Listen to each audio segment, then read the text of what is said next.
Good morning everyone. Good morning. आज हम लोग करेंगे राम लक्ष्मण परशुराम संवाद। जैसा कि आप लोगों को पता है कि आपके जो टर्म 1 के एग्जाम होने हैं, पेपर होने हैं, उनमें भी ये रहेगा। ऑनलाइन हम लोग कर चुके थे, लेकिन अब मैं इस पूरे के पूरे राम लक्ष्मण परशुराम का जो सारांश है वो आप लोगों को समझाऊंगा। कोशिश करना हर चीज़ को समझने की। अगर कुछ समझ में नहीं आता तो दोबारा मुझसे पूछ सकते हो। और इंटरनल क्वेश्चंस तो आप लोगों के सिलेबस में रहेंगे ही रहेंगे। आवाज़ किसी की नीचे, किसी को कोई कंफ्यूजन हो मुझसे पूछ सकते हो, बट आपस की चर्चा पढ़ने के बाद। तुलसीदास जी के द्वारा ये लिखा गया है राम लक्ष्मण परशुराम संवाद। उसका एक अंश हमारे सामने है। उस समय का वर्णन जब सीता स्वयंवर में शिव धनुष को श्री राम के द्वारा तोड़ दिया जाता है, और परशुराम जी जब उन्हें पता चलता है कि शिव का धनुष तोड़ दिया गया तो वो क्रोधित होकर जो है सभा में पधारते हैं।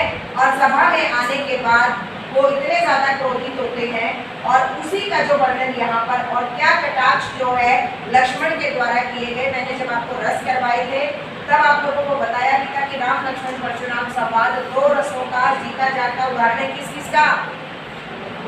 रौद्र रस का और वीर रस। ठीक है, जहाँ पर रौद्र रस का स्थायी भाव क्या होता है? क्रोध।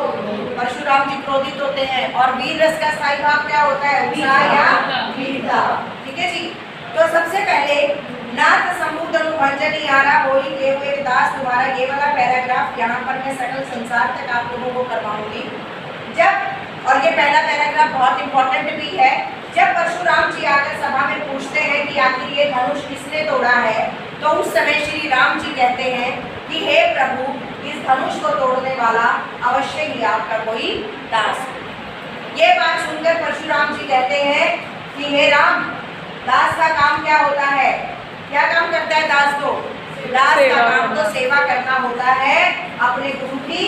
लेकिन यहाँ पर तो ये धनुष तोड़कर, जिसने भी ये धनुष तोड़ा है उसने लड़ाई का काम किया, और ये काम दास का नहीं होता। सुनहु राम जय सिंह धनु तोड़ा, सहस्त्र बाहु सबसो रिपु तोड़ा। क्या कहते हैं परशुराम जी कि जिसने भी शिव धनुष को तोड़ा है वो सहस्त्र बाहु के समान मेरा शत्रु है। देखिए, सहस्त्र बाहु की परशुराम जी ने बुझाई उखाड़ फेंकी थी, तो वो कहते कि मेरा जो कट्टर शत्रु है जिसने भी श्री राम के इस धनुष को तोड़ा। उसके बाद सो बिलगाओ बिहाई समाजा न तमारे देवी सब राजा। वो कहते जिसने भी ये शिव धनुष तोड़ा है वो राजाओं की पंक्ति से बाहर आकर खड़ा हो जाए, अलग हो जाए, वरना सभी के सभी राजा मारे जाए। ये कौन कहता है? ये परशुराम।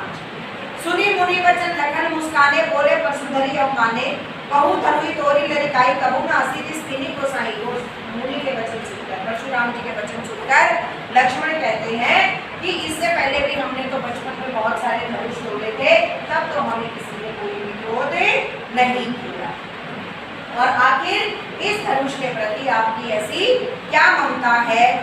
ठीक है जी। सुंदर लक्ष्मण कहते हैं कि हमने बचपन में बहुत सारे धनुष तोड़े थे, तब तो हमें किसी ने कुछ क्रोध नहीं किया, और अब अगर ये धनुष टूट गया है तो आपकी ऐसी इस धनुष के प्रति क्या ममता है, क्या प्रेम है, जिसकी वजह से आप ऐसा कर रही है। ठीक है जी। इसके बाद सुनी निसाई का भृगुल केतु। अब बेटा, भृगुल केतु कौन है? भृगु कुल के पताका कौन है? परशुराम। भृगु उनके पिता का नाम है। नोट डाउन करते, ये कई बार पूछा भी जा सकता है इंटरनल में कि परशुराम जी के पिता का नाम क्या है? भृगु, ऋषि भृगु, और इसीलिए उन्हें भृगुकुल पताका कहा है, अर्थात भृगुकुल की पताका के समान वो है। रे नृप बालक काल बस, बोलत तो ही न संभार, धनुई सम त्रिपुरारी धनु विदित सकल संसार। वो कहते हैं हे राजा, राजकुमार, हे राजा के लड़के। नृप होता है राजा। कौन है राजा का लड़का? लक्ष्मण। क्या कहते हैं कि तुम्हें जो तुम बोल रहे हो थोड़ा संभल कर बोलो, तुम्हें नहीं पता तुम क्या कह रहे हो। धनुई सम त्रिपुरारी धनु विदित सकल संसार। कि धनुष, किस कौन से धनुष को? शिव धनुष के बारे में तो ये पूरा का पूरा संसार जानता है कि आखिर वो कितना ज्यादा महत्वपूर्ण है। आई बात समझ में? Yes ma'am. लखन कहा हंसी हमरे जाना, सुनो देव सब धनुष समाना। लखन मुस्कुराकर क्या कहते हैं कि ये देव, हमारे लिए तो सारे धनुष एक समान है। ठीक है जी। फिर वो कहते हैं का छति लाभ जरूर धरू तोरे। देखा राम ने इनके घोड़े को राम की साइड देखते हैं और कहते हैं कि हमारे लिए तो सभी धनुष एक समान है, टूट गया तो क्या फर्क पड़ता है। और इसको तो राम जी ने केवल एक बार देखा था और उनके देखने मात्र से ही ये टूट गए। छुअत टूट रघुपति ने 200, राम जी के हाथ लगाते ही ये टूट गया, तो इसमें श्री राम का क्या दोष है। मुनि बिनु काज करी के त्रोसु, बोले जिते परसु की ओरा, रेसठ सुनेहु सुभाव न होगा। लाइन टू लाइन ना करा के इसका पूरा पैराग्राफ करवा दूं? ठीक है। तो वो कहते हैं कि भाई जब श्री राम लक्ष्मण उनको तर्क देते हैं कि ये धनुष इतना पुराना था कि श्री राम ने तो एक बार नयन करके इसकी ओर देखा था, उसे छुआ ही था, ये टूट गया, तो इसमें श्री राम का क्या दोष है। ये बात सुनकर परशुराम जी उसे क्या कहते हैं कि ये बालक, तुझे मेरे स्वभाव के बारे में नहीं पता। यहाँ पर परशुराम जी का स्वभाव भी आप लोगों को पता चलेगा कि मैं बाल ब्रह्मचारी हूँ और क्षत्रिय कुल का द्रोही हूँ। मेरे बारे में ये पूरा संसार जानता है और मैंने कितनी बार अपनी भुजाओं के बल पर राजाओं की धरती को छीनकर ब्राह्मणों को उन्हें दान भी दिया। समझ गए? उसके बाद और सहस्त्र भाव को भी मैंने अपने किसी फरसे से मारा। तो वो अपने फरसे की भी प्रशंसा करते हुए कहते हैं कि ये देखो जो ये मेरा फरसा है, इसके अंदर इतनी ज्यादा ताकत है कि ये गर्भ में पल रहे बच्चे को भी खत्म कर सकता है, उसको भी मार सकता है। तो इसलिए ये नृपबालक, तुम अपने माता पिता के बारे में सोचो। अब ऐसा क्यों कहा कि माता पिता के बारे में सोचो कि अगर लक्ष्मण मर जाएगा, बच्चे किसी का भी अगर बच्चा उसके सामने मर जाता है तो माता पिता को चिंतित होते हैं।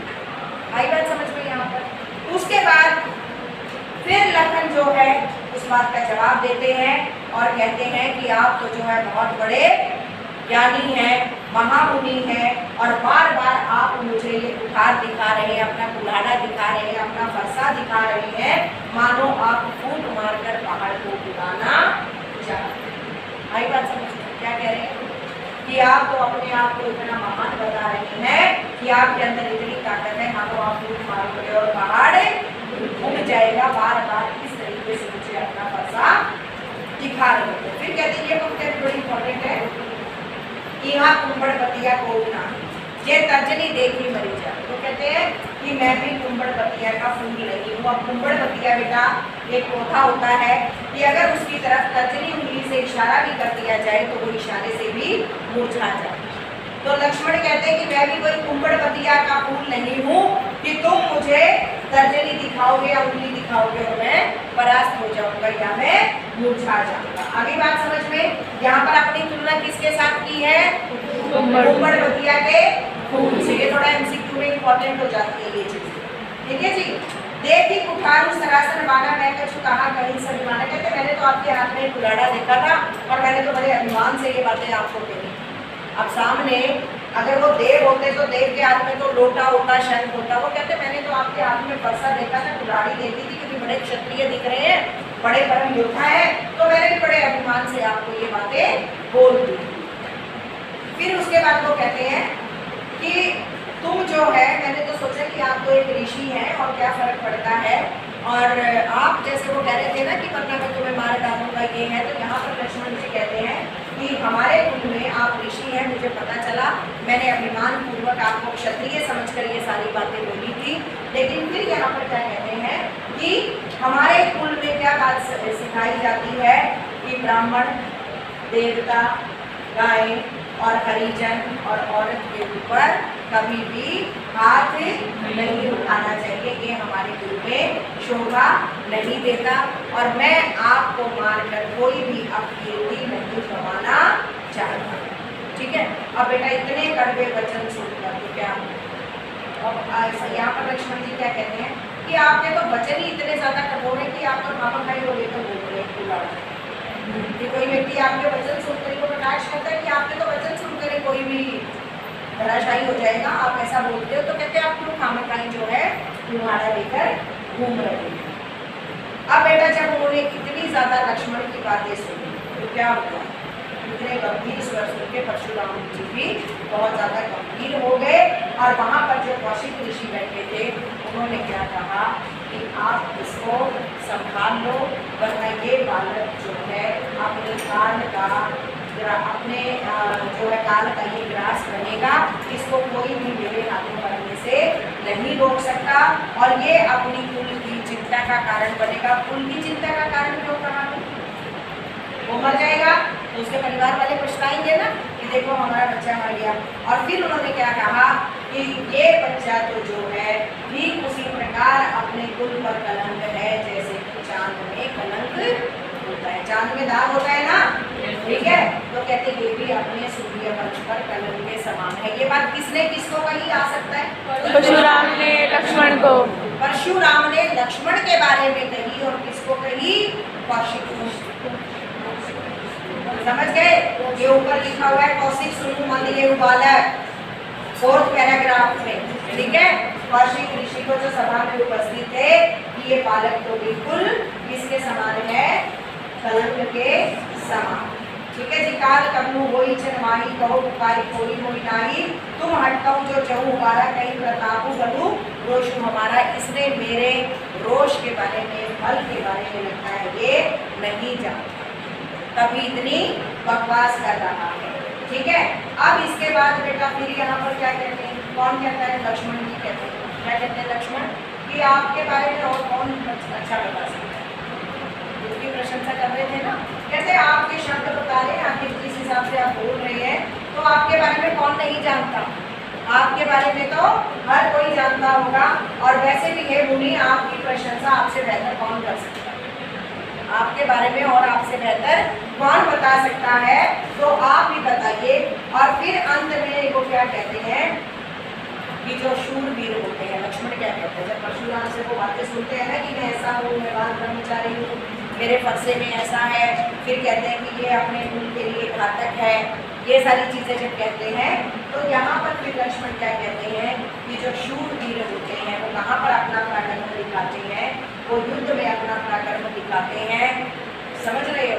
केवल बातें नहीं हाँकते, अर्थात वो अपनी प्रशंसा स्वयं नहीं करते। आगे क्या आगे आ जाइए। फिर उसके बाद लक्ष्मण फिर कहते हैं परशुराम को कि आप तो बार बार ये कह रहे हैं, वो कह रहे थे ना इसको मैं मार डालूंगा, फिर मेरे को दोष मत देना, आगे वो बताएंगे। तो वो कहते हैं कि आप तो बार बार काल को ऐसे बुला रहे हैं, मौत को, कि मानो वो आपका दास। लक्ष्मण ये बात किसको कहते हैं? कि आप बार बार ऐसे बुला रहे हैं कि मानो काल आपका दास। आई बात समझ में? अब लक्ष्मण के ये कठोर वचन सुन वो बेटा फिर क्रोधित हो जाते हैं परशुराम जी और कहते हैं कि अब इसको मारने का दोष लगता है मुझे ही, अब मैं इसको छोड़ने वाला नहीं हूँ, इसको मार कर ही मैं दम लूंगा और फिर कोई मुझे दोष मत दे। ठीक है, लक्ष्मण के बारे में वो कहते हैं कि अब तो ये मेरे हाथों मर कर ही दम लेगा और मैंने इसे बालक समझकर बहुत छोड़ा कि बच्चा है, लेकिन इसको कोई फर्क नहीं होगा। अब यहाँ पर कौशिक ऋषि क्या कहते हैं कि इसका अपराध क्षमा करें परशुराम जी। क्यों? बाल दोष गुण हृदय में साधु की, साधु लोग जो होते हैं वो बच्चों के गुण दोष नहीं आता। आई बात समझ में कि जो साधु होते हैं वो बालकों के गुण दोष नहीं आका करते, इसलिए इसके अपराध को आप क्षमा करें। लेकिन परशुराम जी कहते हैं कि ये तो बिल्कुल गुरुद्रोही है और इसको मैं बिल्कुल भी क्षमा नहीं कर सकता। और ये बार बार उनको जो है उत्तर देता रहता है और फिर साथ ही साथ उन्होंने कौशिक ऋषि को कहा कि अभी तक मैं इसको आपकी सहनशीलता के कारण माफ कर रहा हूँ, अर्थात मेरे को आपकी थोड़ी बहुत इज्जत दी, शर्म दी कौशिक ऋषि ने ना, कि मैं आपके सम्मान के कारण अभी तक इसको कुछ भी नहीं कह रहा, लेकिन अब तो लगता है कि ये मेरे हाथों नहीं बच पाएगा। फिर क्या कहते हैं बेटा? गोदी सुनू का हृदय हसी मुड़ी हरिहरे सूझ आए मैं काट रहूँ मैं अर्जुन अबूझ। ये भी इम्पोर्टेंट है। कौशिक जी अपने मन ही मन में क्या सोचते हैं कि अभी तक तो जो था, जो परशुराम जी हैं उनका छोटे मोटे क्षत्रियों से जो है पाला पड़ा है, इन्होंने अभी तक तगड़े क्षत्रिय राम लक्ष्मण जैसे क्षत्रिय नहीं देखे और मन ही मन इनको सब हरा सूझ रहा है। और अर्थात इन्होंने राम लक्ष्मण जैसे वीरों को भी गन्ने से बनी हुई खांड के समान समझ लिया। जैसे गन्ने की जो खांड होती है बेटा मुंह में डालोगे पिघल जाती है, कहते हैं इनको भी इन्होंने साधारण वीर समझ लिया है। ये कौन सोचता है मन ही मन? परशुराम। ठीक है। अब उसके बाद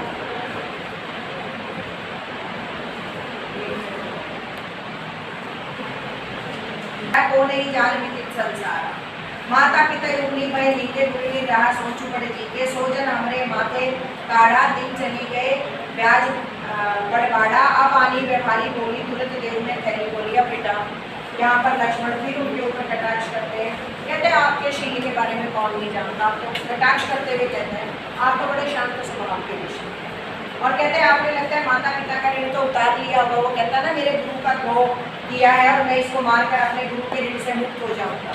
तो यहाँ पर वो कहते हैं हाँ वैसे भी माता पिता के ऋण से तो लगता है आप मुक्त हो गए होंगे और गुरु का ऋण आपके ऊपर बाकी और कितने दिन हो गए तो उसके ऊपर ब्याज भी बढ़ गया हो, ठीक है ना। तो कहते हैं कि अब और आप जो है आप थैली उठाओ और मैं उसके अंदर डाल देता हूँ और आप अपने गुरु का ब्याज भी चुकता कर लो, अपने गुरु का ऋण भी चुकता कर लो। अब बेटा जब इतनी बात सुनते हैं तो जाहिर सी बात है कि यार किसी बात को सम्मान होता है। परशुराम जी को बहुत ज़्यादा क्रोध आता है और वो अपना कुल्हाड़ा हाथ में उठाते हैं। जैसे ही वो लक्ष्मण की ओर अपना फरसा कुल्हाड़ा हाथ में लेते हैं तो सारी सभा में हाहाकार मच जाता है कि ये अनुचित है, अनुचित है, अनुचित। देखिए अब उनका मारना भी अनुचित और जब लक्ष्मण बोलते हैं तो भी कि ये तो अनुचित है इतना ज़्यादा बोलना। तो उस समय पे क्या होता है बेटा आप कहोगे मैडम इसका नाम ना राम लक्ष्मण परशुराम संवाद है, लेकिन बातचीत तो केवल लक्ष्मण और परशुराम जी की है, नहीं तीनों की है। सबसे प्रारंभ में राम जी ने कहा कि आपका कोई दास ही होगा बड़े मीठे वचनों से कि जिसने ये धनुष तोड़ा है। और अब अंत में भी यही बात होती है कि जब उन्होंने भृगुकुल के पताका परशुराम जी का क्रोध देखा तो राम ने अमृत के समान मीठे वचन बोलकर वो शांत।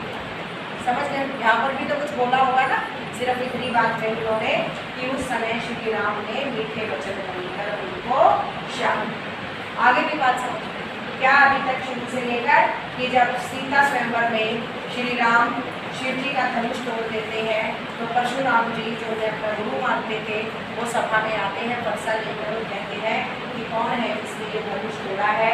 तो श्री राम कहते हैं कि अवश्य ही आपका कोई दास होगा जिसने इस धनुष को तोड़ा है। फिर परशुराम जी कहते हैं कि दास का काम तो सेवा करना होता है, लड़ाई का नहीं, लेकिन ये धनुष तो जिसने भी तोड़ा है उसने तो मेरे से शत्रुता मोह ली और वो सहस्र भाव के समान ही मेरा शत्रु है। तो यहाँ पर लक्ष्मण कहते हैं कि हमने तो बचपन में ना जाने कितने धनुष तोड़े हैं, तब तो आपने या किसी ने भी हमें ऐसा क्रोध नहीं किया। आखिर इस धनुष के प्रति आपका ऐसी क्या ममता है, ऐसा क्या प्रेम है। तो इस पर भृगुकुल पताका परशुराम जी कहते हैं कि ये छोटे मोटे धनुष के समान नहीं है। तुम लगता है जिस शिव धनुष के बारे में सारा संसार जानता है, आखिर तुम उसके बारे में नहीं जानते हो क्या। फिर इसके बाद जब वो अपनी स्वयं की प्रशंसा करते हैं, कौन करते हैं? परशुराम जी कहते हैं, नहीं लक्ष्मण बताते हैं कि कारण देते हैं, तर्क देते हैं कि ये धनुष इतना जीर्ण था, इतना पुराना था कि श्री राम ने तो केवल नयन भर उसकी तरफ देखा था और उसे छुआ ही था। इतने में धनुष टूट गया, इसमें श्री राम का क्या दोष है। फिर परशुराम जी कहते हैं तुम मेरे बारे में नहीं जानते, मैं क्षत्रिय कुल का द्रोही हूँ।